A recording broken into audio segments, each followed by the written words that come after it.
मिजाज के बुजुर्ग थे। जी, जहाँ तक पीर यूसुफ शाह साहब का ताल्लुक है, पहले आप अपना इसम शरीफ बताइए। जी मैं अपना पहले तारुफ करवा दूं। मेरा नाम मोहम्मद शफी है। मैं पुंछ से तल्लुक रखता हूँ और हम नस्ल दर नस्ल जो है पीर यूसुफ साहब के मुरीद हैं। हमारे आबा व अजदाद पुंछ के जितने लोग हैं, राजौरी पुंछ में इनके बहुत मरीद हैं।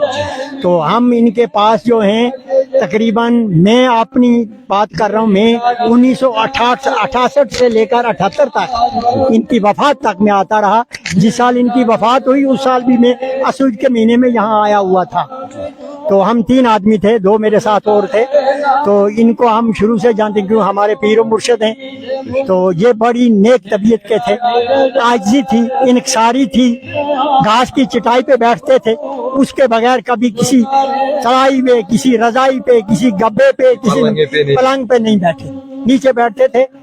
तो न्याज का जब मसला आता था तो बहुत कलील छोटी सी न्याज लेते थे। अगर कोई ज्यादा देता था नाराज हो जाते थे, कहते थे इतनी मत दो, आप अपने घर की भी खिदमत करो, अपने बच्चों की, अपने वालिदैन की भी खिदमत करो। इतने नेक तबीयत और इतने अल्लाह के दरबार में इनकी दवाएं इतनी कबूल थी। इनके बहुत करामातें और बहुत इनके दरख्त लगाए हुए हैं हमारे राजौरी पुंछ में, वो जो आज भी फूल फाल रहे हैं इंशाअल्लाह।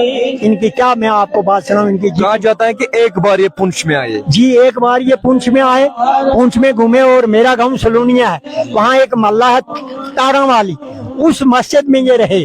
आज भी उस मस्जिद में पीर साहब के नाम पे हम एक मदरसा चला रहे हैं। तो 41 दिन वहाँ रहे इन्होंने। 41 दिन के बाद वापस आए। फिर ये पुंछ नहीं गए, लेकिन मरीज जो है वो जोक दर जोक इनके पास यहीं आते थे, इनकी हयात में यहीं आया करते थे मरीज। बीच बीच में इनके दामाद जो है वो जाते थे, पीर शरीफ साहब थे, अल्लाह ताला उनको मग़फ़िरत करे, पीर इमाम साहब थे, वो जाते थे।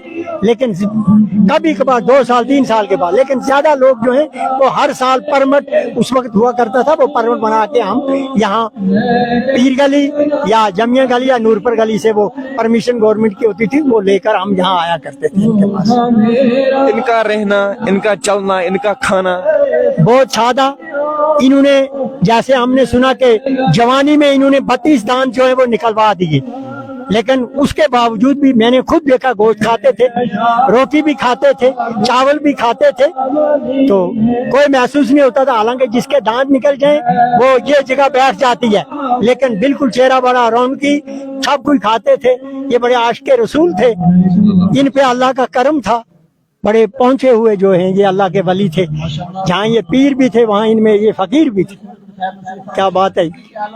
इनकी कोई करामत जो आपको याद है? बहुत करामत है। एक शख्स इनके पास आया, उसने इसरार किया, मैं पुलिस में फार्म भर के आया हूँ, मैं पुलिस में भर्ती होना चाहता हूँ।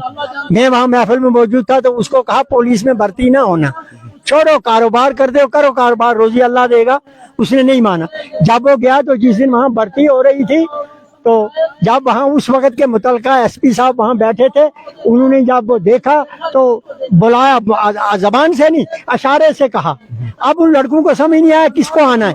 ये कहता है मैं हूँ, उनका नहीं, दूसरा तीसरा। जब उसकी बारी है उसका हाँ तुम आओ। जब वो लड़का वहाँ गया तो उसको कहा बेटा जाओ सिविल में नौकरी कर लो, तो उसने नहीं माना।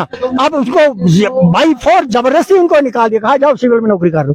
बाद में उसका कोई लीडर भी वहाँ आए, उनका मुतल्लिका एमएलए भी आया और भी लोग आए, लेकिन लास्ट में एसपी साहब ने कहा इसके लड़के के लिए मेरे पास कोई जगह नहीं। तो कुछ साल के बाद अल्लाह ताला ने उसको एजुकेशन में नौकरी दे दी। उसको कहा आप पुलिस में नहीं जा, क्योंकि वो उनके जबान से निकल गया।